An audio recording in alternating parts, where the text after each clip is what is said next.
But then there's people that are like doing flips on rollerblades and like a guy blowing bubbles, not all at the same time, but like really talented acts. And not that we're going to be that, but like, I don't know, like the complete vision, but I'm just saying like, I feel like it's limitless what we could do. Yeah. Oh, totally. Sure. But we do like kind of the circus theme.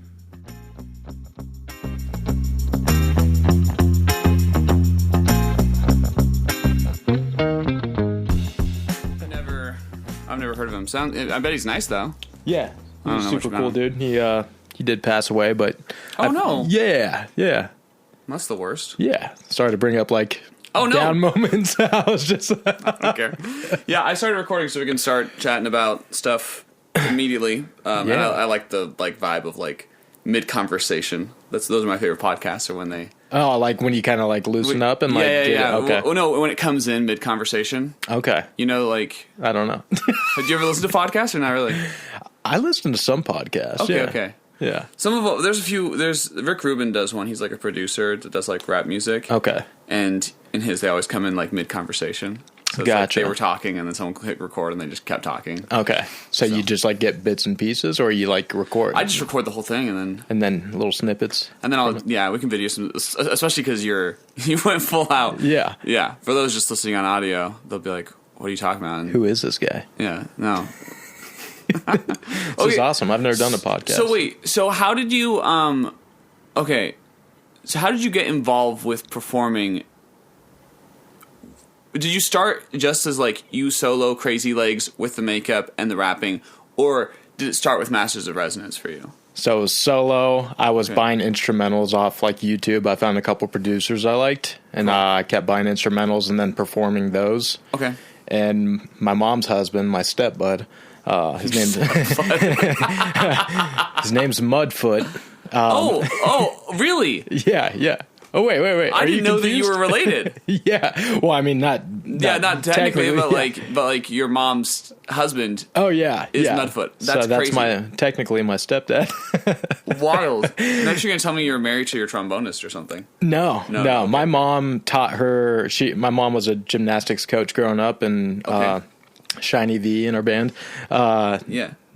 So my mom coached her growing up, and then she had like a little bit of flute and trombone experience. So we're like join our weird musical act that we're doing, and she was like, all right, because she went to like circus school in Canada, so she was what? Yeah, so she's already like she's the sweetest chick ever. Oh my God. She seems super nice. The few times I've talked to her, I'm like, oh wow, she's really, really nice. She balances out me and Mudfoot's crazy energy, you know. Yeah, she definitely does give like a sweeter energy where you guys give a very unhinged energy. Definitely. Which I really like. Absolutely. It's crazy and weird and strange. I think when it's me and Paul Mudfoot, I don't know. Like we need that sweet energy around to balance us for sure. Yeah. So you were buying instrumentals off YouTube, and then he played instruments too and just wanted to jam with you sometime, or how did that work out? So he was a drummer growing up, and he picked up keyboards maybe a year and a half before he saw me doing the solo stuff, and he was like, dude, let's start a band.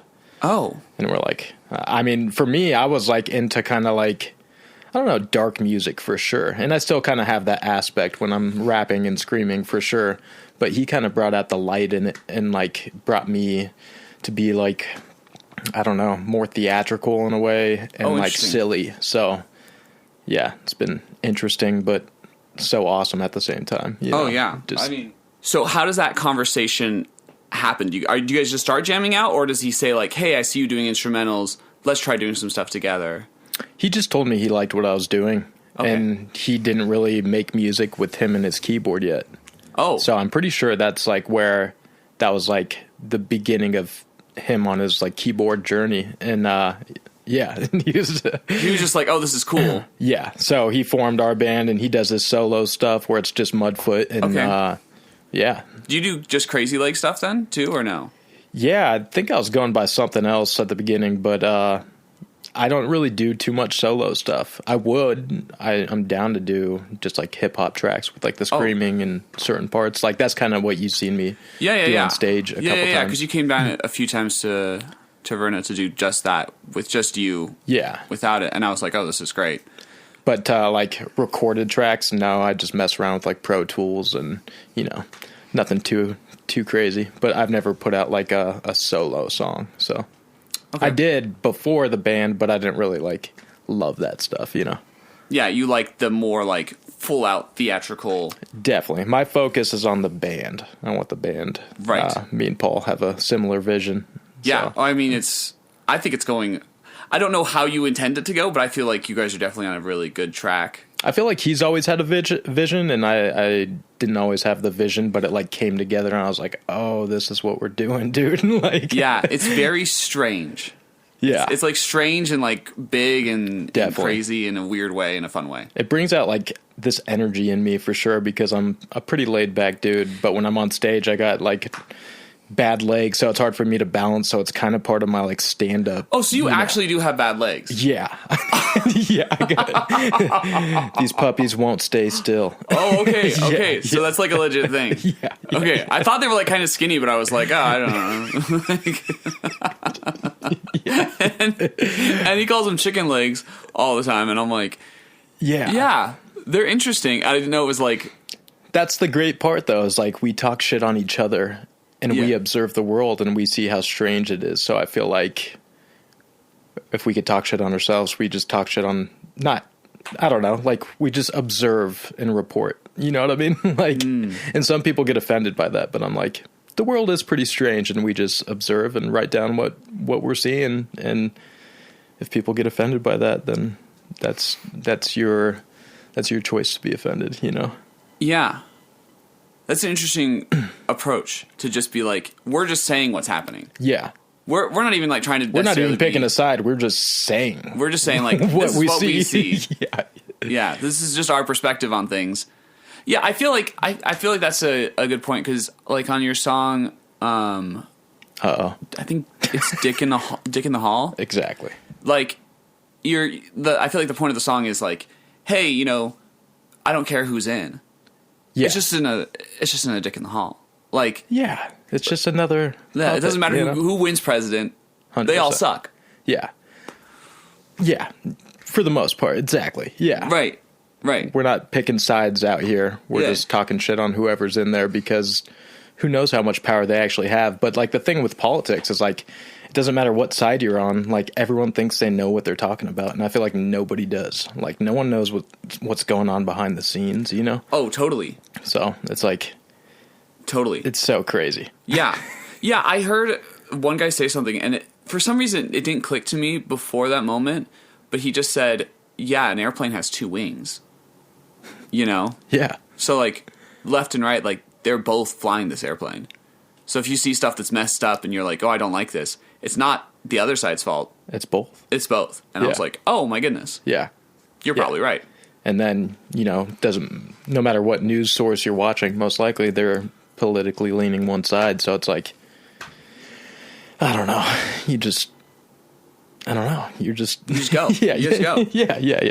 So what type of music, because you're saying you listen to like darker stuff growing up. I think I was just making darker music at the beginning, but of course, like I've gone through my issues in the past, and like, but I don't know, like dark music is always, whether it's depressing, I like happy music too. So I'm not saying it's all that, but I don't know, just talking about shit that's like deep and like meaningful isn't always the happiest, Totally. Well, strangely, how Masters of Resonance does it actually adds quite a bit of joy to it, which is weird. Because it sounds kind of joyful, but the subject matter is really dark often. So I think that's fun. For sure. But the subject matter being dark, again, that's just more stuff that we're seeing that's going on. So the world's kind of dark, but we try to bring light to it all. I feel like that's the cool thing about comedy. Not that I'm like big on comedy, but we kind of add like a hint of comedy and like banter. Yeah.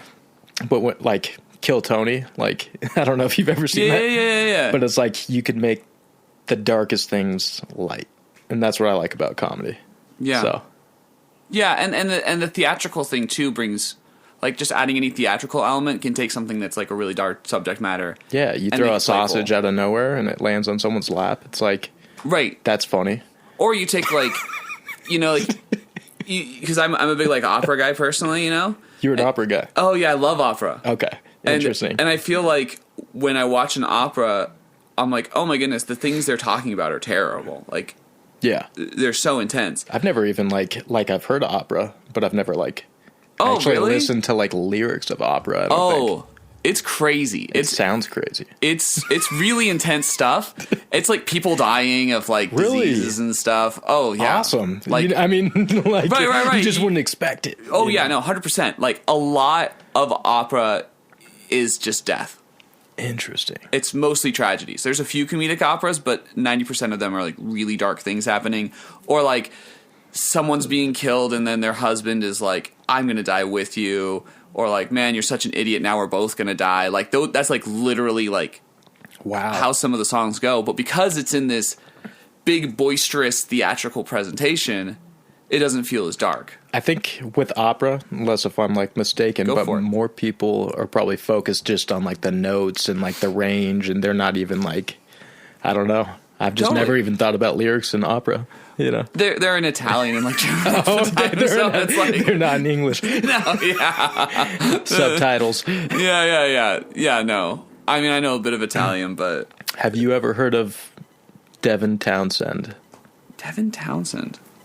I don't know who's Devin Townsend. He almost mixes like metal with like opera in a way.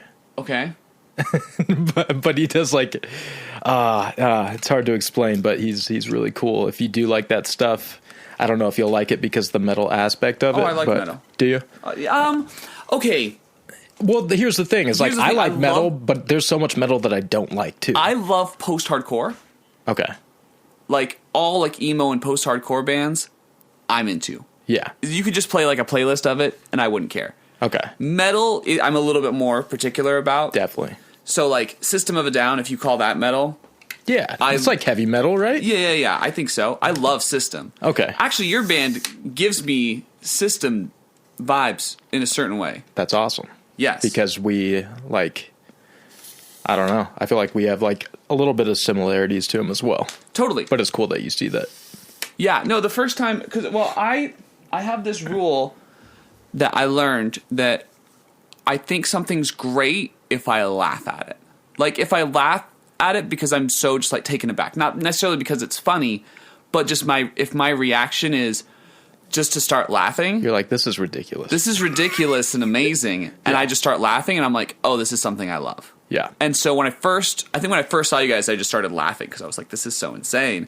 And I was like, oh, that's great. Yeah. You know? And that's how I feel listening to System, too. You know, I'm just like, Definitely. Oh, this is just ridiculous and crazy. Yeah, but like, but I love that's just part of it. Yeah. It's a joyful experience. They know they're being ridiculous, you know? Exactly. And that's how I feel with like K-pop too. Yeah. K-pop. I listen to K-pop and I just start laughing. So you literally like probably listen to all genres then. If you go from System to K-pop and opera. Like it's like what? Yeah. But that's cool that you have like an open mind to, you know, to listening to. Yeah, there's some stuff I don't listen to as much. Like I don't country is probably my worst genre as far as knowledge of it. Yeah. I know enough to get by. Yeah. You know? And I grew up in a small town, so I can write country pretty well, but it's just not mine. Is that what was popping where you were growing up? Yeah, it was country and emo music. That should be a genre, if it's not already. There's this guy, I think you'd actually really like him. I think his name's like Hardy. Hardy. And he makes metal country music. Really? So it just sounds like a country song, and then suddenly he's screaming. Yeah. And I think that's cool. I cool. like it. But I want to hear the emo country. Emo country. Yeah. That's very specific. I want to hear the used with a little country, with like country music. Twang, you know. Yeah. I love you to death. You love me. Something like that. You sounded like that band Default. Yeah. I think. Very weird. I didn't hear too much emo, but it's not bad for country. You kind of sounded like Ted, the movie, the teddy bear. Well, he was like singing. Oh, okay. Yeah. I swear. Yeah. So what types of bands did you listen to growing up? Growing up, my first couple CDs, first few, I know It started with like Nickelback, Creed, and like Avril Lavigne. Love it. And then what a great basis. Right. I love that. Continue. And then let's see. I remember 4th grade, Green Day being like my favorite band. Okay. And then my parents had like a Stained and an Audio Slave or Soundgarden CD. Oh, sick. Yeah. So I grew up listening to, you know, the kind of dad rock stuff. And then it went into, I remember this elementary school too, 5th grade, I think. But like Hawthorne Heights, and then, you know, start getting into the Used and Escape the Fate and AFI and all that stuff. And then Korn, Slipknot. Just got like heavier in high school, I think, for love sure, because I was probably more angry. Still love those bands. Oh, totally. Yeah. Oh, dude, I'm going to a brand new concert in just like a couple weeks. My stepbrother loves them. He just flew out to Dallas to see him. Yeah, they're doing a Salt Lake show. I'm really excited. Hell yeah. That's sick. Yeah. I was never like huge on them, but I listened to their album, and there's definitely a few songs that I'm like, this is pretty sweet. And I remember Sit Gloria something. Yeah, Sick Transit Glory, Glory Fades. Yeah, I remember listening to that when I was a kid, for sure. That song's sick. Yeah, that's awesome. Yeah. Sick Transit Glory, Glory Fades. Is that the one? That's the one that says the dun dun dun dun dun dun dun dun bam bam bam bam bam bam bam bam. Yeah. That cool bass line. So sick. It doesn't seem quite fair. Yeah. Despite everything she said to her friends, she doesn't feel super pain. Yeah, that's all I got. So good. So good. Do you ever sing? Your singing voice is actually kind of good. I feel like my singing voice isn't that great. Really? I don't think so. Huh. I think if I put some like grit in it, you know, I'd still like, I've been doing vocals for like 9 years, almost 10 years probably. Okay. And like some days it feels amazing and some days it feels like shit. So I don't know like if I technically even have it right, but it's probably good that I only do like screaming in certain parts of songs instead of just like being a metal vocalist, because I couldn't do that. Okay. Yeah. So I'm like, so you do need like a break, but emphasize certain parts of the song, but it's not my thing to. But yeah, singing. I feel like I've never been like, I don't know. I feel like if I got like proper technique from a coach, I could like. I think I'm starting to like my voice. At first, I was like, I don't like my voice, you know? Really? Yeah, it takes some time, I think. Okay, that does make sense. Yeah. Well, and even like, because you've recorded yourself a lot.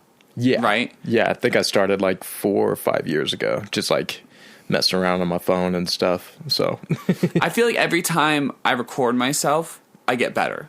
You know what I'm saying? Because you know, oh, this is how I sound here.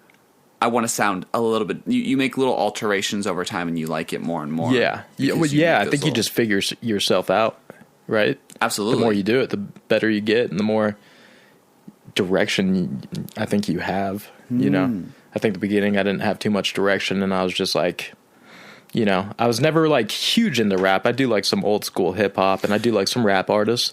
What's funny is I'm not like actually a huge. I don't know a ton of rap either. Yeah. That's like not the scene I come from. For me, rap just felt easier when I was writing. So I would write lyrics, and then I would hear like a BPM or just something, and I would be like, I don't know, I just started. I worked I did Graveyard for a year, and I think 2017 was my last year there. Okay, but that's when I started writing a lot. Because I had nothing to do during Graveyard shift, and then I'm, you know, there for 8 hours, and I'd spend like 4 to 6 hours every night just forcing myself to write, and that's kind of where it all started. So because you need to do something to keep yourself awake, type of thing. Absolutely, awake, or just I don't know. I wasn't in the best place, but I feel like writing helped me through like the dark times I was going through for sure. So it stuck with me after that. So it got you out of those type of yeah. Oh, it definitely helped. Oh, I like that a lot. Sorry if I switched topic. I don't even know if I did. No, I'm so fascinated by it. Yeah. So I'm just like, I think that's so cool. That's interesting. I think it's interesting why people start writing. Because I write out mainly of a place of fascination. Yeah. I'm kind of just like, I like to challenge myself. It's almost like an intellectual challenge. Definitely. And so taking it almost, because it sounds like you're more of a therapeutic writer from that standpoint, or are you more of just kind of doing it because it's fun? I think it's therapeutic for sure. It's therapeutic. Okay, yeah. cool. because like if I'm not creative for a week and then I write down something I really like, I'm like, oh, you needed this. Or if I don't practice vocals for a week and I like start rapping and screaming and like recording stuff, I'm like, yeah, I feel a lot better. So like it's definitely something that just keep me like, it's kind of like the gym for me. It just keeps me feeling good. So love it. Yeah. That's perfect. Yeah. Yeah, I've done it before where I've needed it more, but mostly I just do it because I think it's fun. Yeah. I get more therapy from like meditating and stuff like that. That's where I kind of... Meditation's good. Oh, dude. Life changing. I got deep into it at one point. Really? Oh, yeah. Like how deep we're talking? I forgot what was going on in my life at the time, but I was dedicating 30 to 45 minutes at the park every day for like months. That's intense. Yeah. I remember like drooling. It was almost like I passed out while I was sitting up. Like I was just deep and like escaped from everything. Yeah. Beautiful. Yeah. And then my mom and Mudfoot, they started doing like ice baths and like the Wim Hof breathing, and he was doing classes. So it was like all tied in together. So, but yeah, still doing sauna a lot in the gym. So I feel like it's all tied in. Yeah. Oh, it's definitely all tied in. Yeah. That's cool. I've done probably most I've ever done in one sitting is like 30 minutes, like 40 minutes. Yeah. But most of the time I'm just doing, 15 minutes a day of just straight meditation just to kind of take off the tension a little bit, Definitely. No, it's a good reset because I'm not like a nap taker. I'm not a nap taker either. Totally. So meditation is a good replacement for that for sure. In my opinion, like I'm like, okay, I'm super tired, but I know I can't nap. So I'm just going to sit up, close my eyes, and get some sunshine, and it's good. Totally. I don't do it as much as I should, but... No, yeah, I feel that as well, actually. Yeah. I think it's funny that because I feel bad, because I hang out with a lot of the hip-hop community at this point, right? Yeah. That's kind of the main group end up being with, which is funny. Because I don't know how it happened exactly. Well, you kind of like you do like I said, you kind of remind me of like 21 Pilots in a way. So you're like kind of, it's I don't know, not hip hop, but it's like rapping, right? Yeah. So. Oh, totally. I put it in the hip hop genre most of the time because I just don't know where else to put it. I don't even know what genres are anymore. It's dude, it's like subgenres of everything. Yeah, I feel that. But it's actually comforting to hear someone else who raps and is like, I don't really know. Not at all. Yeah, because I talk to hip hop people and they're just like, oh yeah, this person from the underground scene, and I'm like, yeah, dude, Kanye is really good. Yeah, like some 80s and 90s artists I like, and then like when I was younger, I liked Kid Cudi and like Mac Miller, and right. Never like my favorite artists, but I've seen them both live, and I was like, these guys are cool. So yeah, I've seen Chance live, and I was like, oh, that was a really good show. Hell yeah. But yeah, most of them I don't know anything about. And then I like a lot of the K-pop artists, and there's a lot of hip hop in that. So there's hip hop in the K-pop. Oh yeah. Okay. Oh yeah. No, K-pop is this weird fusion of like rap, pop, and like EDM. Would I be good on a K-pop track? Let's do it. I'm down. I'm not opposed at all. I would love to have you on a K-pop track. Let's do metal track. K-pop. Metal K-pop actually sounds really cool. I really like that idea because metal. I feel like the recent metal stuff, and correct me if I'm wrong, has a much more polished sound. Like there's a lot more electronic elements in kind of modern metal music. I would say so. I think in all genres, right? Totally, but it's like super like clean. I feel like in metal right now, like the vocals have like very pop like treatments. Less dirty. Yeah, it's not as dirty as it used to be. Am I right or am I like no, okay? I think so. I think technology and who knows, electric drums on their tracks and shit like that.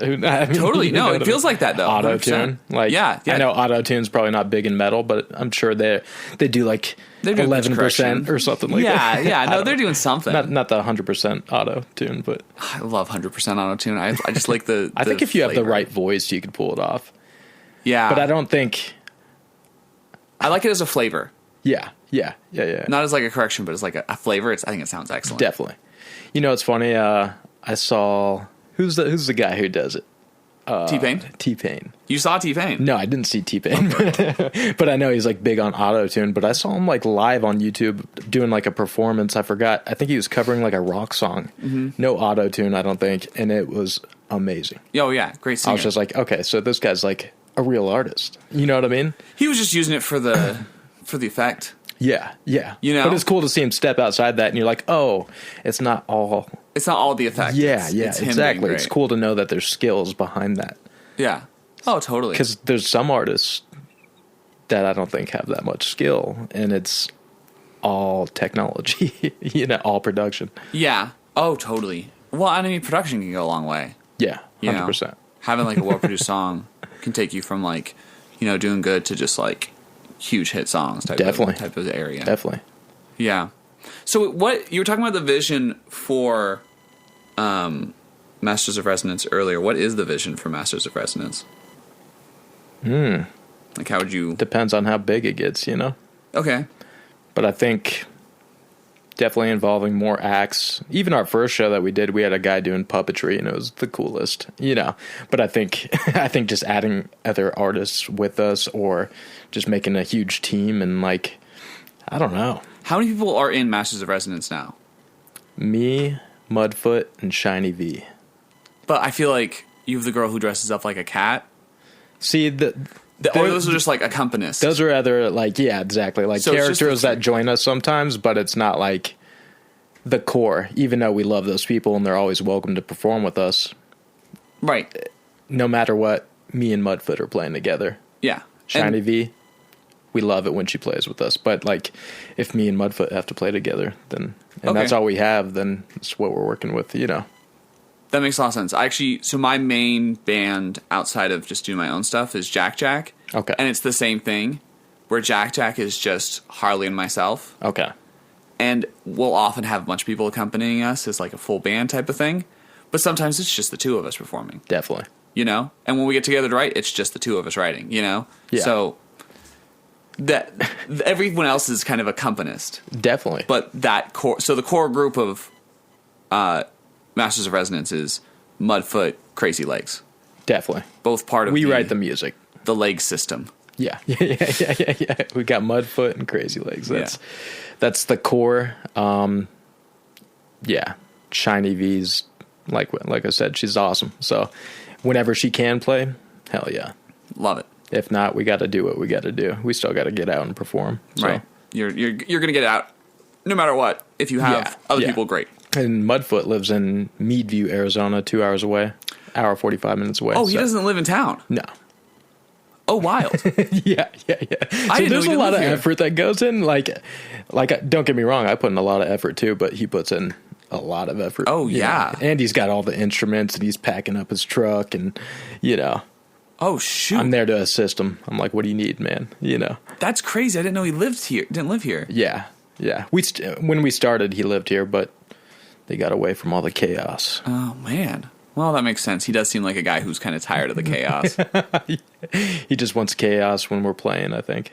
So is it to like grow like and have this big variety show then, where it's just like tons of different weird circusy type acts? Definitely, kind of to turn it into like a circus show. I think. Okay. Fuck it, anything goes. Nothing's off limits. You know what I mean? Could you see yourself having like a full on like circus tent, like touring with a circus tent type of vibe, or is that'd be sick? Like get Mudfoot on some like floating drums. I'll get a little Ferris wheel. I don't know, something. Yeah. Get a midget. I don't care. Absolutely. If that's politically correct, but I don't know. I think they like to be called dwarves now. Okay. But we'll get a dwarf. Maybe they're little people.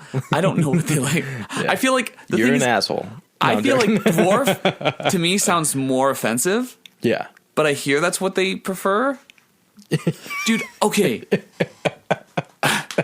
This might be super direct to say, but I was actually having this conversation recently about homeless people, because apparently the politically correct call them houseless now. That's stupid. And I'm like, I've talked to friends who have been homeless, and they're like, no. You know what's crazy? I was homeless. I don't even see little people anymore. Really? Yeah, I felt like it was a thing when I was growing up, and now they're just not around. What do you mean they're just not around. They're not around anymore. Where did you see them before? Just like on shows and stuff, or just like grocery shopping, and you know what I mean? Now they're not. Really? They're not at the stores anymore. You know? I've never seen them. I think they stay inside. Okay, the only places I see him. I actually think you'd love this rapper too. His name's Upgrade. Okay. Why do I feel like I've heard that? He's great. He does like one of his best songs is about how he likes sleeping with really old women. Okay. Do you know something about me? Or no. Okay. Do you like sleeping with old women too? Is that like do you have the same thing as him? That's hilarious. It's not that I like it. They're just easier to connect to. You know what I mean? They know what they want.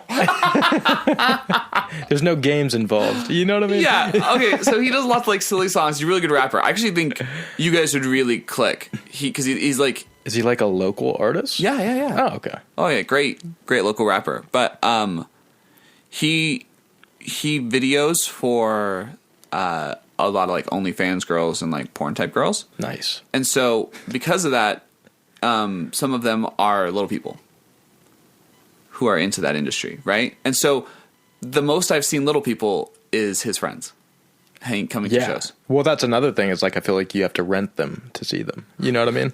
It costs now. If you want to hang out with a smaller person, yeah, exactly. You got to pay them. But they're like an everyday walking around, they're just not there. They just don't want to. They won't come out unless you're paying them. They stay in unless if there's a party. Unless there's a party or they're getting paid. Yeah. Well, getting paid to party. Getting paid to party. Yeah. That might be true. Yeah. I feel like growing up, I never saw. Really? No, I didn't see anyone with like dwarfism. I mean, on TV. You grew up here. Yeah. Yeah, I grew up here, and then, in high school we moved out to Logandale.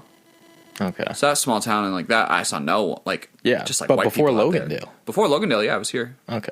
I was. You I was said more you in the grew up in a Henderson. small town. What? You said you grew up in a small town. Yeah, Logandale. Oh, okay. Yeah, Logandale's tiny. Have you been to Clark County Fair or no? I've heard of Logandale. I don't think I've ever been. Oh, you should go sometime. Where's that at? Actually, I should connect you with some people because I feel like your guys' act would be really funny at the Clark County Fair. In Logandale. In Logandale, yeah, it's just this little like county fair. How far is Logandale? It's like an hour out. Okay. From here, it's probably like 45. Is it towards like towards Utah? St. George? Yeah. Oh, okay. Yeah. You family in St. George, right? No. No. Okay. One time you were out in St. George, so I was like, oh, he has family there. I just figured. Yeah, I was there. Why was I there? I have no idea. I was just like, when I heard it, I was like, oh, he's got to go to the French bakery. Yeah. Did I say that? I can't remember if I said that, actually. I don't think so. Okay. There's this really good. Next time I'm in bakery St. George, I'll go to the French. I don't know if you ever go, but. No. Maybe. I worked there for like 3 weeks. Oh, that was it. Maybe that's it. Yeah. But I feel like I've only known you for a little bit. Yeah, I think it was like, because I was doing a show and I was like, oh, do you want to come out? I think I've known you longer than I think. No, it's been over a year. Yeah. It's been like has it been like 2 years? Probably a year and a half to 2 years. Yeah. Wild. Yeah. Dude, time. Yeah. Time is weird, bro. It's a trip. It goes slow but fast at the same time. It goes back and forth, too. Yeah. What do you mean? Like sometimes it's slow, sometimes it's fast, you know? Yeah. Okay, so Vision is a circus show. I feel like a strip show, too. Like, because you guys are kind of doing arts district-y stuff, and I feel like that just builds and builds. Yeah. I mean, definitely something on the strip. I forgot what the show was called, but there was like nudity, but everyone was super like talented, and there's like guys on roller skates doing flips. I forgot what it's called. Oh, what was that called? It was like in a spaceship, I think, at the Cosmo. I'm pretty sure it was at the Cosmo. Oh, I'm thinking of a different one. But there's like tits popping out, but then there's people that are like doing flips on rollerblades and like a guy blowing bubbles. Not all at the same time, but like really talented acts. And not that we're going to be that, but like... There was like a Cirque show that was a nude show too. Yeah, I mean, that one definitely was. I forgot what it's called. I feel like it's called X something. Excelsior. Fucking. Okay. I don't know. Great. But like, I don't know like the complete vision, but I'm just saying like, I feel like it's limitless what we could do. Yeah. Oh, totally. Sure. But we do like kind of the circus theme. Yeah. Yeah. This is like a crazy circus vibe. Did you ever get into like ICP? No, but I've gotten like the comparison, and I remember watching. Ooh, what was that show with like Adam Devine? There was like the three friends that lived together. New Girl? No. Shit. Workaholics. Oh, Workaholics. Okay. But I remember hearing an ICP song on one of their episodes, and I was like, I kind of like this. Oh, it's totally up your alley. Yeah. No, I've like gone through their songs. I just can't like get into it, and it's not that I don't like it. It's just not for me. Yeah, that even makes though sense. we're probably pretty similar. It's funny how that happens. Yeah. It's so true, though. Yeah. Yeah. Interesting. Yeah, there's so much music that, like, if you got to know me, you probably wouldn't expect me to like. Okay, well, it's like an example. Let's see. I like Radiohead. That is a little bit surprising. Yeah, like I like chill stuff. I like aggressive stuff.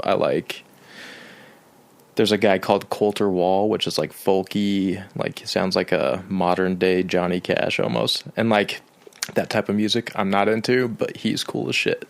So like the genre you don't like, but him you're into. Yeah, most genres I'm not like super into, but there's always like a handful of songs that I'm like, this is sweet, or there's something about the voice or the way they're playing their instruments that just catches my attention. But like maybe because I do vocals, but like if I don't like a vocalist, it's hard for me to get into a band. Oh, yeah. For sure. Oh, dude. Yeah. You 100%. could be the best musicians in the world. If there's something I just don't like about the vocalist, I'm going to be like, ugh. Yeah. I'll listen. I'll try to find a song I like at least, but yeah. Oh, totally. Yeah. Like I give everything a chance, but if the vocals aren't it. Yeah. And it's not even like, it doesn't have to be that they're bad. It's just like if something's off in my brain and it doesn't click, I'm like, no. Yeah. I don't like them. Not for me. Oh my goodness. There was someone.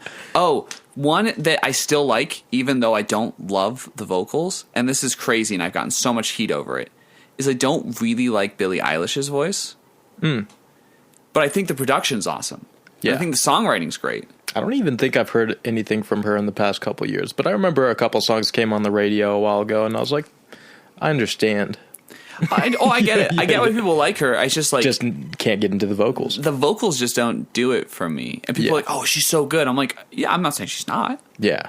It's not up your alley. It's just not something I really get invested in, you know? Definitely. Where other times I'll be like, oh, I love this, even if it's not great. You know? Like there's this Instagram guy I follow named Just Had Him, and he does weird covers of songs where he changes the rhythm a lot and changes the melodies and stuff, but it's still the song. Okay. I'll show it to you after. Okay, and cool. you'll be like, what is this? I love him. Technically, he's terrible. Yeah. But it hits right for me. I'm like, oh, this is exactly it. Okay. Interesting. Yeah. You know, not like I'm super into her, but I think it was Elon Musk's wife or ex-wife, Grimes. Yeah, so there was I forgot the main one that I liked. Oblivion. Okay. I really like that song. Great. Yeah. Nicole Dolinger? Is that her name? That's someone else's name. Okay. But like person. similar voice, like this high pitch kind of, but it's completely different music. But there was a handful of songs where I was like, oh, it's like depressing, but so like beautiful in a weird way. But yeah, just like random artists that I'm into that I don't know. That makes sense. Yeah, that I wouldn't even expect myself to like. I just like it. Yeah, Radiohead. I wasn't expecting that one. That took you for a turn? That took me for a turn, which it shouldn't, because I feel like your music. Because I told someone that I hadn't really. I have a few songs I like of Radiohead's, but I'm not like deep, and I'm not like super deep either. But there's some songs that I'm like I'm into. For sure. And a friend of mine said, "Well, have you ever felt really alienated in your life?" And I was like, "Not." That's how their music makes you feel? Not that for this guy, apparently. No, but I get it. I was like, that. I don't. Yeah. I don't feel like I've ever been really like hardcore alienated.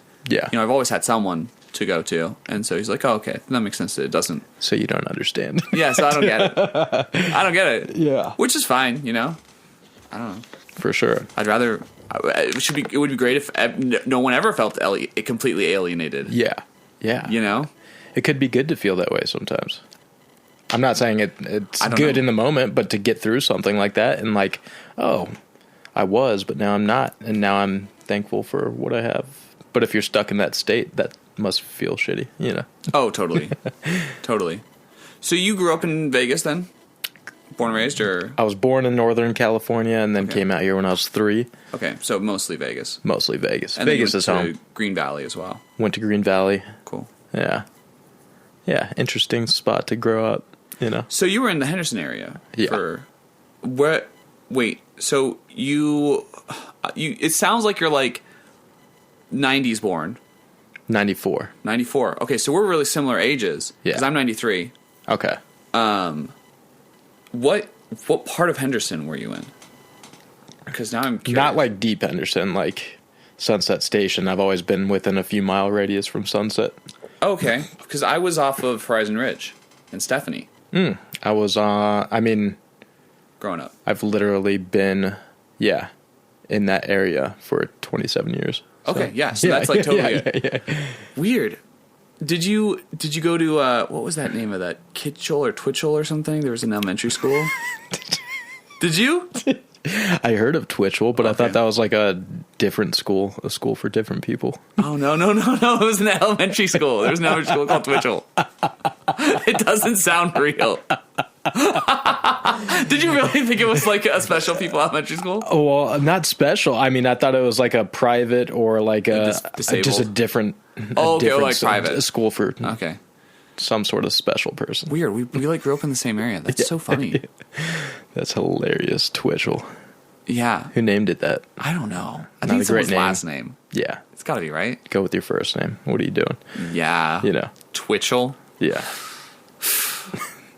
Dude, that's like those chicks who have those really terrible last names, and you're like, man, I'm gonna marry you so I could change your last name. Yeah. Like someone needs to like hop on this to get rid of that last name. Yeah. One was like Hilliker. I feel like, I get what you're saying. Yeah. It's weird. First names too. Like if you got a weird first name, you could change those. I feel like. It sounds weird. Let's take a letter out of there. I don't know. Take a letter out. I don't know. Let's switch it up a little bit. Yeah, I don't know. There's too many letters in that name. Like just take one off the end. No good. Yeah, not for me. Yeah. No, I'm just kidding. I'm cool with whatever name. That's funny. Yeah. Cool. Okay, and then am I supposed to ask you questions? No. Okay. No. We're doing a little podcast. What I like to do is I like to interview everyone who features on my albums, and then put out podcast episodes with each person. Okay. And then this time, because I have a decent amount of no feature songs on this album, my buddy is going to come over and interview me about just like the whole album process and stuff. Nice. So we'll have like the interviews with all the features, and then we'll have a final interview with just you guys. Yeah. He'll be kind of directing it toward me. Awesome. Yeah, I mean, if you're curious about things, you can ask them. I'll answer whatever you. Oh no! I mean, I just felt selfish. Oh no! You can be selfish as much as you want. Yeah. I think you're an interesting individual, and you have interesting things. I'm curious. So, I sent you the song wrong, right? Yeah. And I think I said this is a song that's kind of about the Wizard of Oz. What was your what was your reaction as you got it and listened to it and stuff? I don't know, but I liked it enough to be want to be a part of it. Okay, you know? Great. Yeah. And honestly, I think the writing process went so fast. Not that I wanted to rush it or anything, but I just kind of you were just like you said, there's no metaphors or anything. It's just direct, super direct. You just described them. Yeah, I just told the story. I remember when I got it, I was like, oh, I didn't expect anyone to go that direction. It reminded me. Do you remember? Do you remember when the Tale of Captain Jack Sparrow, the Lonely Island song with Michael Bolton? I don't think so. You never heard that? Maybe if I heard it, but I can't even remember the last time I watched Pirates of the Caribbean. Oh, so it's basically the skit is that like Lonely Island, who's this rap group, like a funny rap group, they did like the Chronicles of Narnia, the Chronicles of Narnia. Okay, I think so. You know what I'm talking about? I think so. Yeah. So they did another big song that was called Captain Jack Sparrow. Okay. And the chorus was Michael Bolton singing, "This is the tale of Captain Jack Sparrow." I don't think so. And he just describes like Jack Sparrow from Pirates of the Caribbean. And the joke is that they're having like this serious rap song and he comes in and just starts singing about Pirates of the Caribbean. Yeah. Because he just watched the movie. Gotcha. And that's kind of how I felt. Yeah. Is like, okay. Oh, this has some like, hidden context to it. And you're just like, nothing hidden. Nothing hidden. I'm literally just going to explain. You're going to hear this song and you don't even have to watch. You're good. You've already seen Wizard of Oz. Yeah. No flying monkeys. I left that out, but. Yeah. Oh, you did leave out flying monkeys. Yeah. You got everything There's else. only so much time. Well, yeah. You had 16 bars to cover the entire plot of Wizard of Oz. I did my best. And you did do it. Yeah. There was literally like, you came from like, she's in Oz to she's leaving Oz. Yeah. Yeah. Yeah. It was great. And it fits so well with like the theatrical voice and everything. I thought of you for it because I was thinking, oh, like we have You're this. like, maybe this guy could write something deep, and I didn't. No. I'm joking. No, I wrote it because of your voice. Okay. I was like, because I came up with the concept that actually came from a symphony. Okay. Called the Surprise Symphony. And in the Surprise Symphony, it's kind of like slow and chill, and then it just like suddenly gets like really intense and loud. Yeah. It's this old classical piece. And I was like, oh, I want to do that in a song. Where it's like this chill rap song, and you're just like chilling. Just something out of the blue. And then suddenly it's screaming at you. Yeah. Right? And then I was like, well, once you go to that screaming energy, you can't turn back completely. Yeah. And so I was like, oh. You added some screams in that song, too. Yeah. The chorus screams are my screams. Yeah. But, like, is that something that you practice? I've tried. Yeah. I don't feel super confident in my screaming abilities. Definitely. That's like a really, like, layered scream. I mean, your screams are impeccable. They come from the gut, for sure. Like, it comes from a deep place. Have you, like, looked up videos of scream techniques and stuff, or do you just... I have, but I feel like they just, like... Honestly, I'm not, like, trying to, like, sound like I'm doing something, like, different, but, like all the screaming techniques I see are, like, fry and false chord, and I'm, like, doing, like, a shout. Okay. So, I don't know. But, like, I've picked up some tips from people and, like hold my breath while I do it type of thing, and, like... It's called, like, the Melissa Cross had a CD, and I listened to that probably 8-9 years ago. Like, a lot of the metal scenes listen to her stuff, and she has, like, a vocal warm-up CD, so. Oh, okay. Yeah. I'll check her out. For sure. I've wanted to get, a good scream. Yeah. But as it is, I have to kind of just, like, layer my vocal using different techniques. Yeah. So there's, like, 4 or 5 vocals on that scream of wrong. Gotcha. With, like, just different... distortions and stuff on it to make it sound really intense. Gotcha. Where your scream, I feel like it just sounds like an insane scream pretty naturally. Yeah, not natural, but well, I mean, the opposite of natural. I mean, without effects on it.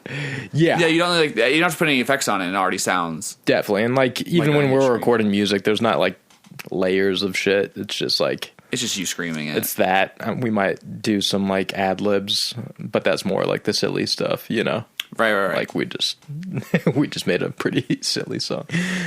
Is this a new one that's not out yet, or?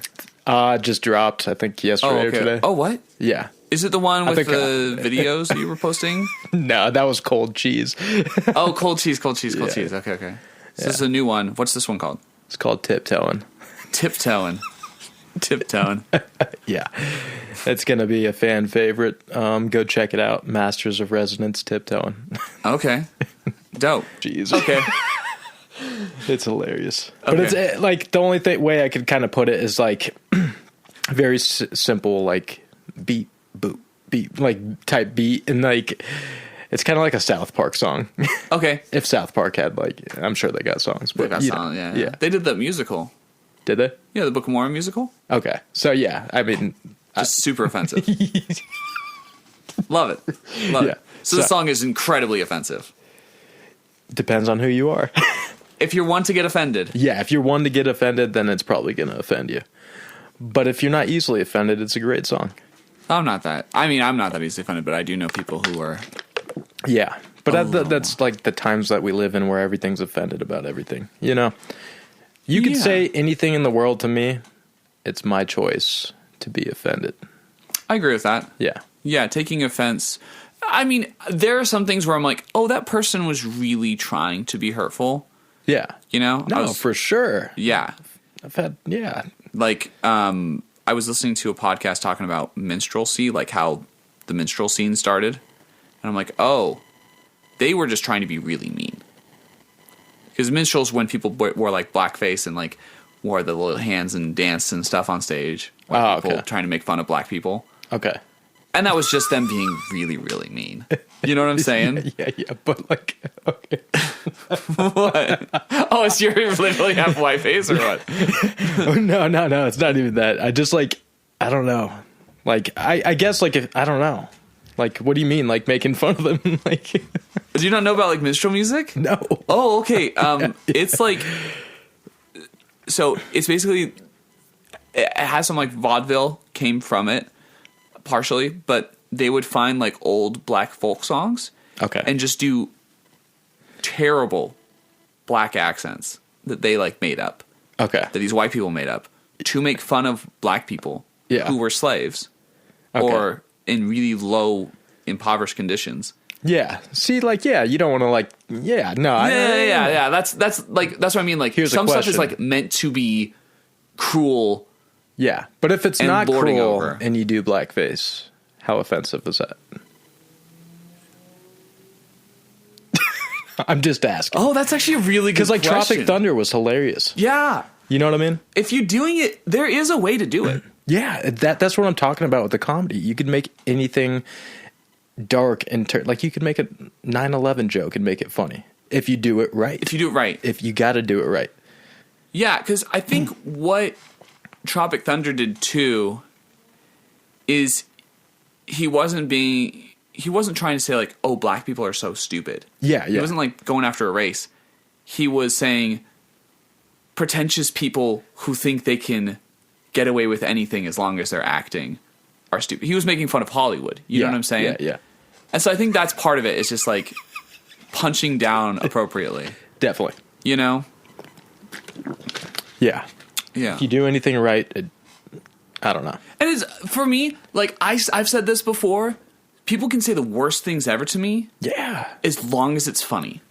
Definitely. Like, you could say the most messed up thing to me. If it's funny, I don't care. Like, I'll love you afterwards. If someone says something offensive to me, 99% of the time, I could just be like, it's all love, brother. Like, I don't give a shit. And then if it's funny, you want to be friends with them. You think a guy like you could piss me off like that? Nah. Right. You know, like, I'm just out here living, man. There's no time for all that energy to be spent on some piece of shit trying to, you know. Oh, totally. Get under your skin, you know. Yeah. But that's the great thing about, like, music and acts, too. It's like, okay, if this guy offends you or if you don't like their music or whatever artistic act they're doing, you don't have to listen to them. Totally. You don't like what they said in that song? Fucking leave. Totally. Well, and I've even had that happen because I went out to one of your guys' show and I had a friend there who was also there, and I was like, oh, you got to check out Masters of Resonance. I love them. Yeah. You know? I think these guys are amazing. And I was so excited to see you guys' show. And your friend and my friend was like, these guys suck. They were like, I don't really feel their angle. And I was like, okay. Sorry for bringing you here. No, they were already at the show for someone else. Gotcha. And so I just like connected with them. I was like, oh, you guys got to stick around for Massive Resonance. And they were like, not quite our thing. And I was like, okay, like that's okay. They're my thing. Like, I'm still going to love them. But definitely. Some people are just like, no, they're not their thing. Yeah, it's not for everybody. It's not for, well, it's pretty crazy. Yeah, it's crazy. And I feel like you kind of like love us or hate us type thing. Oh, totally. You know what I mean? Yeah, which is where you want to be, honestly. Yeah, I think so. I'd rather be polarizing than be lukewarm. Like, people. But I got someone get mad at me for wearing like a dress one time on stage. I'm like, that's a weird thing to get mad at you for. Yeah, they're like, oh, are you making fun of our people? Because it was like a trans people? Yeah. I was like, this is not You're like, yeah, I just wear crazy shit on stage. But if it offended you, that's pretty hilarious. You know what I mean? but also like, what gatekeepy vibes too? Yeah. To be like, oh, you're a man who's not identifying as a woman, so you can't wear a dress. Like, yeah, screw off. Like, you don't know what the fuck I'm identifying as. Totally. You didn't even ask me. Totally. You know? Yeah. And you're just getting mad because I'm wearing a dress? Yeah. Well, screw off. You didn't ask me, bitch. You know? You know? Like, why are you assuming? Yeah. That's fucked up. And the way you dress up and do things on stage, it's wrong of someone to assume anything at that point, I feel like. Definitely. You can't even see my face. Yeah. Yeah, no. You can't see your face. You can't see... Oh, you don't know anything that's going on. Yeah. You just see these little beautiful legs. Yeah. And this face paint. And those beautiful eyes. Yeah. The beautiful eyes and the long spindly legs. That's another thing is like I don't have much fashion in real life, so I feel like when we perform, like that gives me like excitement about like, oh shit, what am I wearing today? You know, and like really, I'll go spend more money on like outfits I'm gonna wear performing than real life outfits. You know, that's so crazy. It's so crazy, like the differences between the performance self and the like day-to-day self. Yeah, I'll go to like Kohl's and like Ross and you know just get some basic ass clothes. I don't know. Yeah, I like plain shit. And then when you're performing, you're like, I'm gonna wear the craziest thing anyone could imagine. Yeah, I need some bling. I think that would definitely help out in a situation like this. Oh yeah, yeah. Get a big. You definitely go next level. Yeah, it's getting there. Oh no, I think it's. Did you see our Conquer video of me wearing the colonial wig? Yes, with, the colonial wig. Yeah, and the armor. Yeah, no, that one's amazing. I love that video. Yeah, that's. I think we're gonna start adding more like skits in. I hope we do. I just spent like a lot of money on a video camera, so. Oh, sick. Yeah. Oh, I'm excited then. Me too. It was like shitty because it was like daylight when I shot that, and it like I don't know what the hell I'm doing. Lighting so hard with daytime shots. Oh my goodness. So indoors from now on. Indoors so much easier. Yeah. I do a lot of like YouTube stuff, and we were making a music video and we did a bunch of outdoor scenes. Yeah. It was like a D&D rap music video thing, very silly. And it was just an absolute headache. Yeah. Getting the lighting right for all the scenes. It was definitely terrible. Yeah, I'm lost. Technology, for the most part, I'm not great at. Really? But I picked up some Pro Tools. I had like one of our producers that helped us on like most of our songs. He, I just paid him for a couple hours of what you would have asked for in the studio, and he just helped me out with Pro Tools, hooked everything up, so now I could just click a couple buttons and get just basic effects on it's like short delay, long delay, Vokes. I don't know. But EQ, yeah, just mess with the EQ just a little bit to like get a little effect. But yeah, so I'm terrible with technology. But I got like a little like video editing app on my phone that helps put stuff together. Because the Conquer looks pretty good for someone who doesn't really deal with technology. That's all camera. Really? But I mean, the camera's badass. I spent too much money on it. You know what I mean? That makes sense. But I figured it'd be like a good investment for the band. Yeah, totally. I'm surprised too that you guys, because I feel like your live shows are so compelling. I'm surprised you guys even like worry that much about recorded stuff. You know what I'm saying? Because I feel like it's so much a live thing. Like to me, I'm like, oh, Masters of Resonance, you'd want to see live. I guess we live in like a digital. I like our recorded songs, but I feel like we're, I don't know, like a better live band. Oh, totally. Sure. Well, it's an experience. Yeah, you know what I'm saying. Definitely, it's not just the music. That's the whole everything. Yeah, everything about it. For sure. Right. So. Like having like just weird circus-looking acts all over the place doing weird things. Definitely, and that's the cool part is that like since I'm always moving around and like try to engage with the crowd a little bit and like I don't know, like I feel like there's something fun about that. Totally. Oh no, 100%. Yeah, no, yeah, and you'll have random people who are engaging with the crowd in weird ways too, like the chick dressed up as the cat. And yeah, you never know when someone's going to get up and do something silly too that you wouldn't expect, Right. You could be sitting next to someone and suddenly they're part of the show. And could be some crackhead that decides to do that Irish dance. You know what I mean? I got a lap dance one time. That was pretty cool. That makes sense. Doesn't happen all the time, but I'm not mad at it. Yeah, no, and I feel like it's an act you want to see live. Yeah, yeah. You know, so unpredictable, and then, God, I just love like getting the nerves and then like finding the groove. You know, I always get super nervous before. Really? Oh yeah. Yeah. Oh, super dude. nervous. Really? But I love it. You don't seem nervous at all. It's like me getting over my fear. You know what I mean? Oh, that's crazy because you seem so chill. I feel like, isn't that all artists though? Doesn't everyone get like... I don't get nervous. No? No. Yeah, I get super nervous. That's crazy. I get excited. Yeah. I will get so excited for a show that I have to do things to calm myself down because I'm so excited to perform. Maybe I'm just like confused with excited and nervous, but I definitely have both. Okay. Yeah. Well, like I'm excited, nervous. but I'm like scared too. There's no scared. Oh, okay. It's the I get so excited, especially if there's going to be drums. Yeah. Like if there's live drums, because if I'm doing track to vocal, it doesn't get as like intense the excitement. But I'll get so excited if there's live drums that I have to calm myself down so that I don't blow out my vocals in the first song. Because I've done it before. Definitely. That's a thing for sure. Oh, I'm sure you can relate too with the screaming. Yeah, I get too excited. Or even if like the sound's off in the room and I'm just like, I can't hear myself. So you start screaming too loud, I'm like, yeah, doing too much. And yeah, I don't think we're at the level where I need like an inner earpiece or some shit. You know what I mean? Right. Dude, I'll see people with like at our level who have in-ears and I'm like, well, I don't think we're big enough for in-ears, guys. Yeah. Like, you know what's funny? I forgot to mention this when you were talking about like recording songs, but yeah, I don't like I like recording, but like I hate like having earphones on and like I don't know, I'm so used to hearing myself like live that it bugs the shit out of me. Just really? like having my ears covered. Do you ever just and I got to stay still in the studio too, and I'm like, do you ever just like try uncovering one ear? I have. Okay. I do. That's usually like the normal thing you do. But it's still like still too much? I don't know. Why don't you try just doesn't feel free. You could do it without. Really?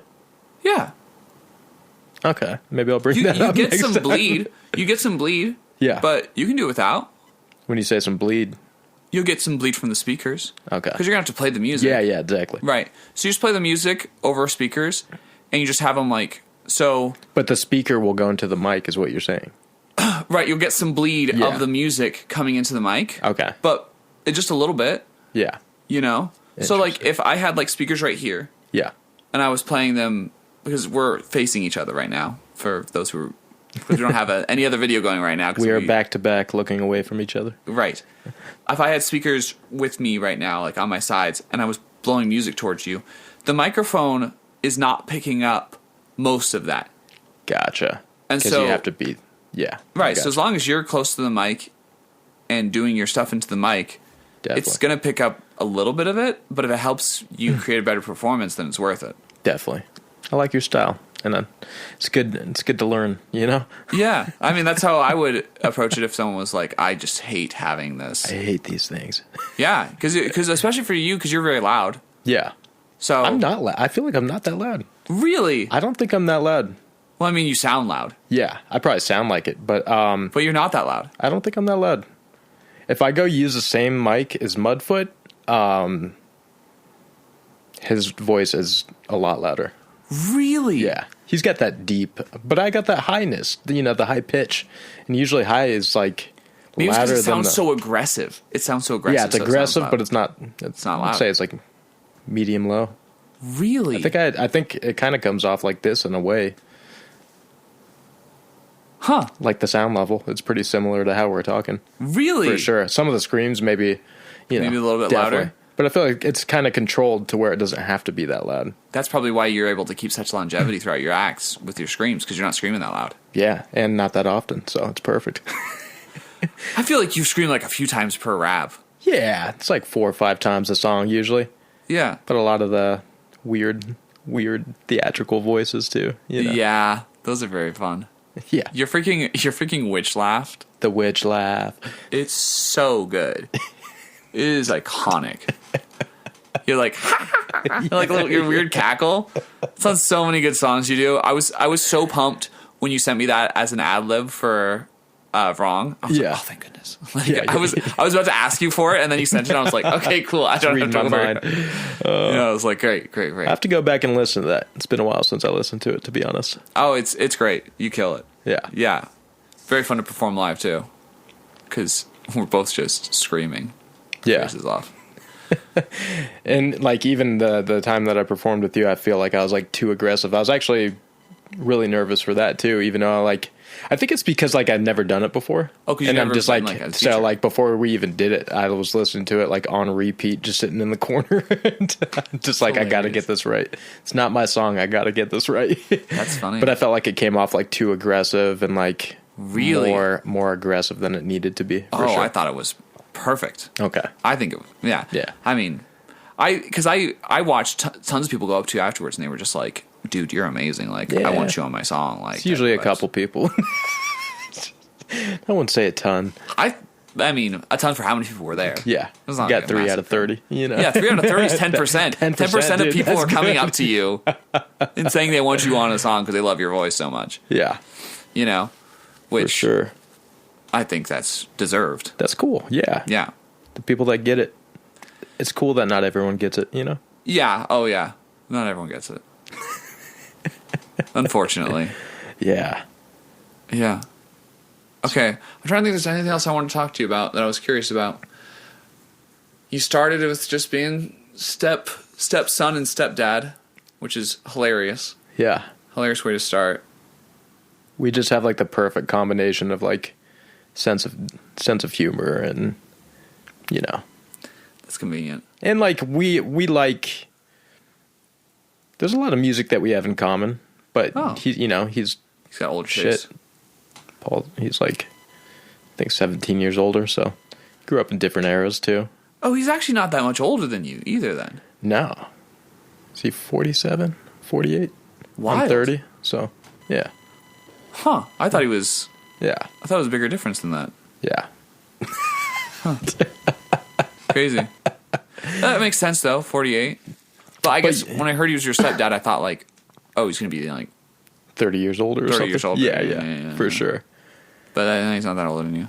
Because he like loved, like Rush was his favorite band. You know what I mean? He seems like the type who would love Rush. Yeah, I think that's why, I mean, I don't know, since he looked up to them, I think he enjoys what he's doing because he's doing multiple things at the same time. So, you know. Yeah, because he's got the drums and the piano going simultaneously. He's got the chimes, you know.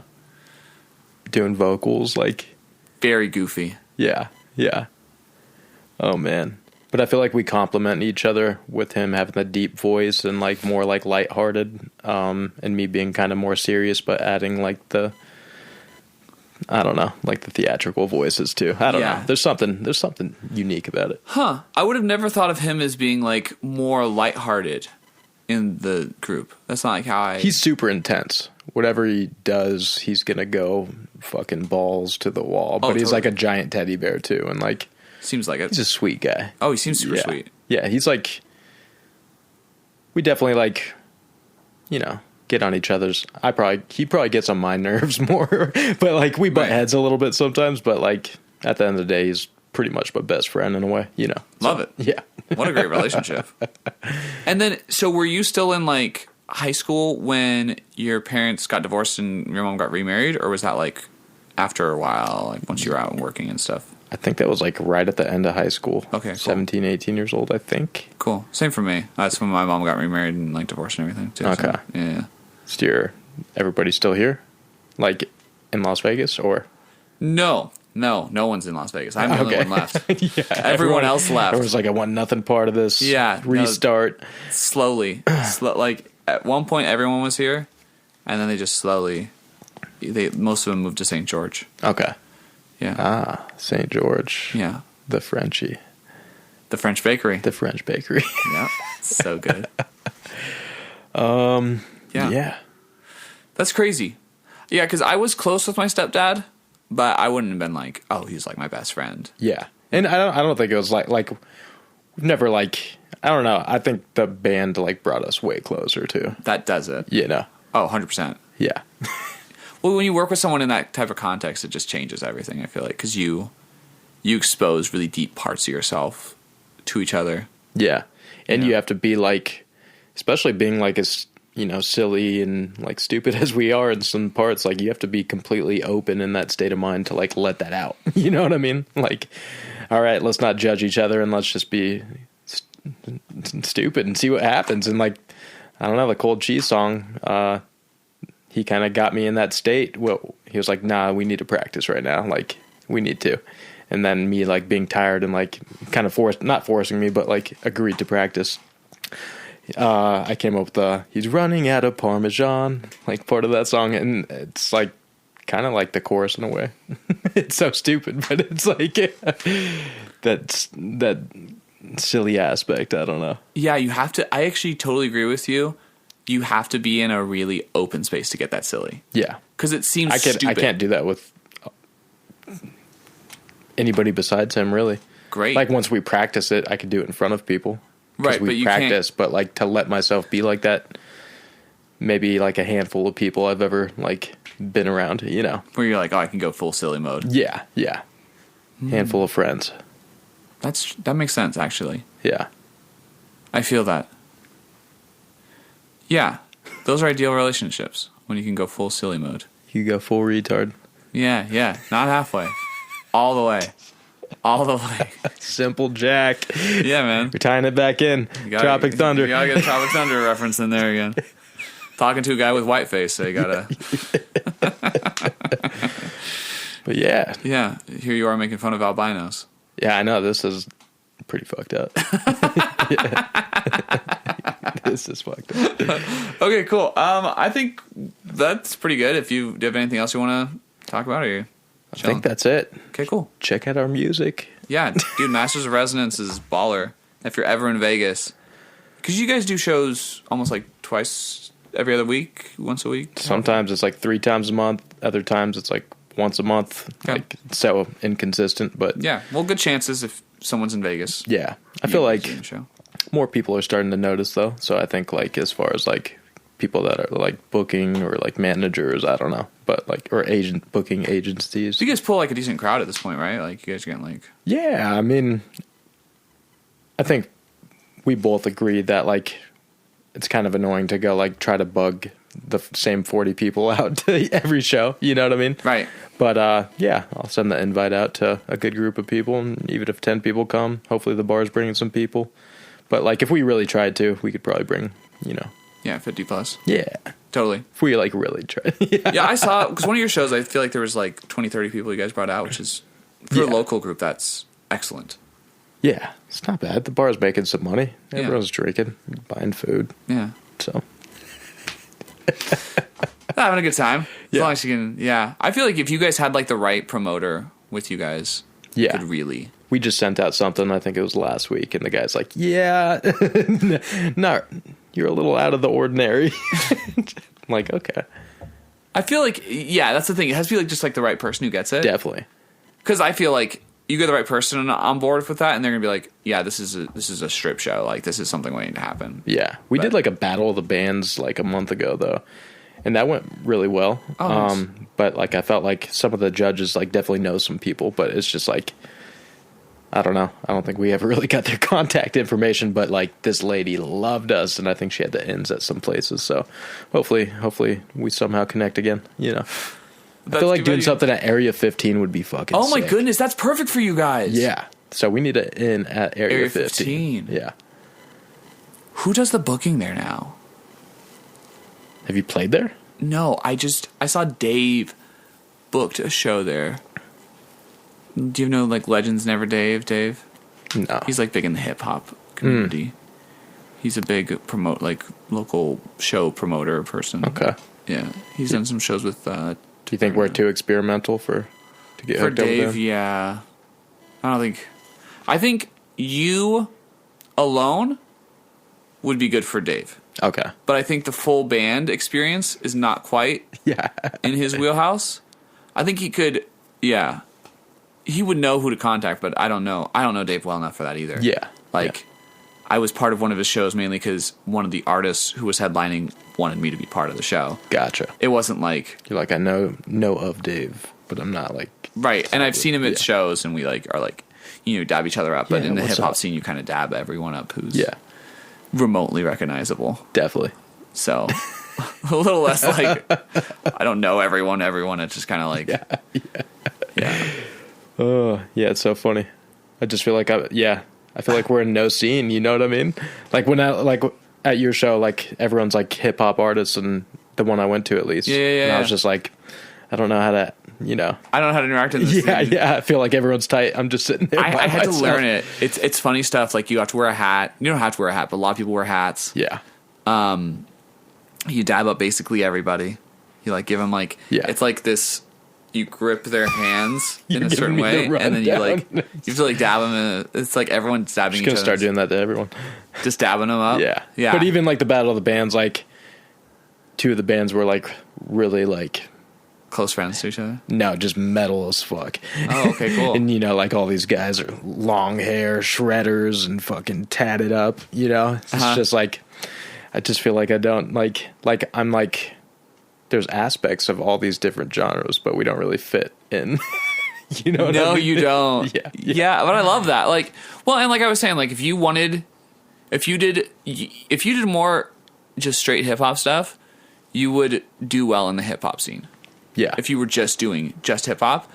But I mean, I don't think you should necessarily. You know what I'm saying? Because I think Masters of Resonance is such a fun thing. Definitely. If you ever felt the desire to. Yeah, and you were like, hey, Kevin, I want to write more hip-hop songs. I've got beats I'm going to do on top of it. Yeah. Help me get introduced to more of the scene. I'd be like, great, I'll bring you in, you know? For sure. But I think you're right to have your first priority be Masters of Resonance. Definitely. Yeah, if there's ever some, like, downtime or I get the inspiration to just do, like, a little, like, mixtape or something. Just like a 3 or 4 song thing. Maybe I could get like a 10-minute set, 15-minute set somewhere. You know what I mean? Yeah. If you're ever feeling that desire, I could totally get you integrated in that. But I feel like you guys are. Yeah. It's a weird thing, and it's hard to fit it. But I feel like there's enough people who are weird who want that. Yeah. You know? There's a few strange people left, right? Especially in Vegas, dude. Vegas has so many weirdos. Yeah. Yeah. Gotta love them. Definitely. It's a good place.